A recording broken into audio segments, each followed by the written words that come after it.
Hello! Time for another retro video, and as I mentioned last time, I want to stray away from the FIFA series from time to time to take a look at other football games. This might be a little self-indulgent as I'm not entirely sure how popular this game was, but Adidas Power Soccer was an important game for me growing up, simply because I played a shitload of it. There's almost no information about this game on the web, with the only Wikipedia page being in French.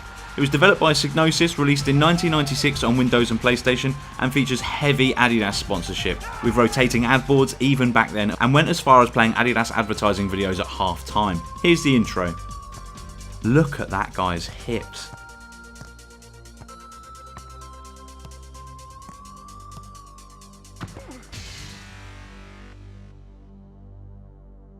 There's very little in the way of options besides weather or pitch settings, which affected the pace of the ball, ref strictness, which if you got turned up too high can severely interfere with the flow of a match, and half length. You've got friendly matches, tournaments or full season, and there are teams from England, France and Germany, plus a couple of other special Psygnosis teams. They're all unlicensed, so to get around that they rather brilliantly either added or subtracted a letter from the player names. Great touch there from Ryan Gliggs. If you were ever looking for a game to show arcade football definitively, this would be it. In simulation mode this was arcadey, but when actually played in arcade mode, things went to another level.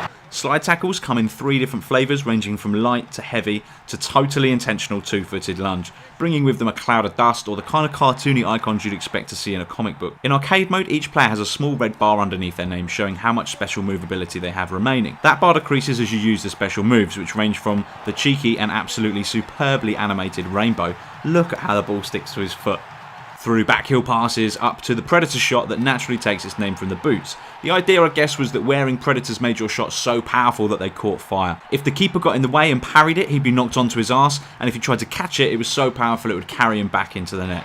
It's just brilliant. There was also a bicycle kick version of the Predator shot as well as intentional handballs. Defensively, your special moves were the modest nudge and push, which were a total waste when you could be using the kung fu kick. Whenever you feel like it, as long as you have enough juice in your special meter, you can unleash a fiery kick to the face of your opponent and send them flying. Superb.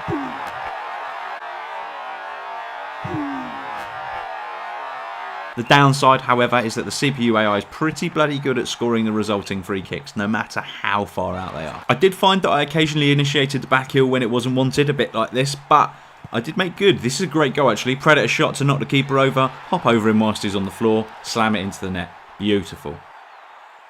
There's some really good camera options with the exception of Sky, which is 100% top down, meaning you need to use the radar to see where you are on the pitch. Otherwise you literally have no clue as to where you are besides the line marking. The end-to-end camera is particularly good. I mentioned there were ads at halftime. They were kind of ads, but every single halftime break had these cutscenes. Okay, they were skippable, but can you imagine if you tried to do that now? Here's one they played regarding the new at the time finger save technology. Whenever the finger is forced backward, the spine jams rigid, preventing injury.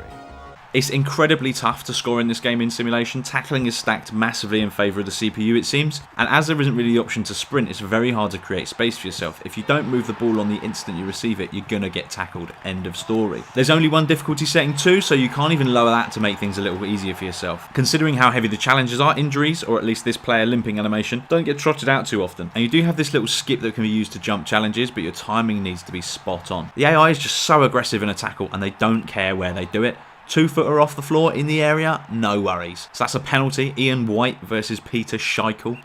Solid finish from White. As getting close to goal is so tough, sometimes your only option is to shoot from range, which does come off from time to time, producing this kind of goal. Very, very nice. I also found that whilst the keepers were pretty good, you can see the shitload of rebound goals because your defensive line goes walkies. That seems familiar. Because the game is sort of manual, there's also the danger that when you're trying to clear it, you'll slam a rebound into your own net. So that's Adidas Power Soccer, as I remember it. Despite the fact you'll spend most of your time chasing the AI around, it's still really, really fun. It's gorgeous in a way that only an 18-year-old game can be, although you've probably only get the nostalgia kick if you played it before. For the next retro video, we'll return to the FIFA series, and if we're doing them in order, I guess that'll mean it'll be FIFA 99. So, once the launch of FIFA 15's died down and I've kind of tired of it enough to spend an evening playing FIFA 99, I'll get another one out. Bye!